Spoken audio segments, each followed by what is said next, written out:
Yo, what's up everyone? It's General News. And today, we're diving deep into one of the most iconic stories in tech history, the rise and fall of Nokia. Remember those indestructible Nokia phones? They were everywhere. But then something happened, the smartphone revolution hit, and Nokia, well, they didn't exactly catch the wave. We're going to break down exactly how Nokia, a company that once dominated the mobile phone market, went from hero to zero. This isn't just about nostalgia, though. Understanding Nokia's missteps can teach us a lot about the tech world, how quickly things can change, and how even the biggest giants can stumble. So, picture this, it's the early 2000s and Nokia is king. They're pumping out phones like the 3310, the N-Gage, absolute units, right? But beneath the surface, a storm is brewing, touchscreens are emerging, apps are starting to pop up, and a little company called Apple is about to change everything. Here's the thing, Nokia, they saw the smartphone wave coming, but they didn't react fast enough. They stuck with their Symbian operating system. Remember that? Even though it was becoming clunky compared to the sleekness of iOS and Android. Fast forward to 2011 and Nokia is in trouble. Their market share is plummeting and they need a lifeline. Enter Microsoft. They strike a deal where Nokia will use Windows Phone as their main operating system. On paper, it wasn't a terrible idea. Microsoft had the software muscle and Nokia had the hardware experience, but the execution, not so much. Windows Phone, despite its potential, just couldn't keep up with the app ecosystem and user experience of iOS and Android. Let's talk marketing for a second. Nokia, they always had iconic ads, right? But as the smartphone world changed, their messaging didn't quite land the same way. They tried to push their hardware features while Apple and Samsung were selling a whole experience, a lifestyle. And let's not forget about the rise of social media. Nokia, they were slow to adapt to this new way of connecting with customers, while their competitors were building communities around their brands online. Chapter 4. Slow and steady loses the race. One of Nokia's biggest downfalls was their pace or lack thereof. The tech world moves at lightning speed, but Nokia, they were used to dictating the pace, not reacting to it. They had this massive, complex organizational structure that made it difficult to make quick decisions and adapt to new trends.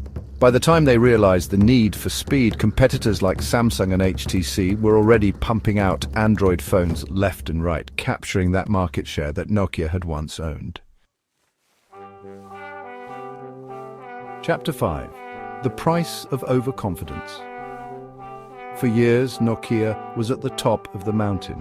They had this almost unshakable belief in their brand power, and they underestimated the threat from these new players. They thought their name alone would be enough to keep them afloat, but the smartphone game was different. It wasn't just about hardware anymore, it was about software, ecosystems, and the entire user experience. Nokia learned the hard way that even the biggest giants can fall if they don't adapt to a changing landscape. Chapter 6. Internal struggles, the house divided. Now, we can't talk about Nokia's decline without mentioning the internal factors. There were reports of infighting among executives, a lack of clear direction, and a culture that stifled innovation. Imagine being a Nokia engineer with a groundbreaking idea for a new phone, but your voice gets lost in the corporate maze. That kind of environment can suffocate creativity and make it tough for a company to stay ahead of the curve. Remember when Nokia was synonymous with innovation? They were the ones pushing the boundaries of what a phone could be, but somewhere along the line that innovative spirit seemed to fade. Their phones, while still well-built, started to feel stale compared to the competition. They were missing that wow factor, that cutting-edge technology that makes you want to rush out and upgrade. Without that constant drive to innovate, Nokia fell behind in the race for the next big thing.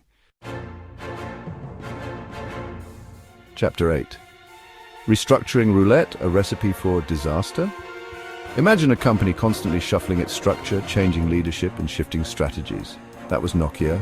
In the years leading up to its decline, they went through multiple rounds of restructuring, each one hoping to right the ship. But instead of creating stability, It created confusion and uncertainty among employees. It's tough to innovate and adapt when you're constantly worried about which department you'll be working in next week. Chapter 9. The OS Dilemma, Symbian versus MeeGo. One of Nokia's biggest internal struggles was deciding which horse to back in the operating system race. They had their own homegrown OS, Symbian, which was once a dominant force. But they also started developing a new, more modern OS called MeeGo. The problem was they were hesitant to fully commit to either one. They were stuck in this awkward middle ground, trying to please everyone and ending up satisfying no one. This lack of a clear software strategy ultimately hurt their ability to compete. Chapter 10.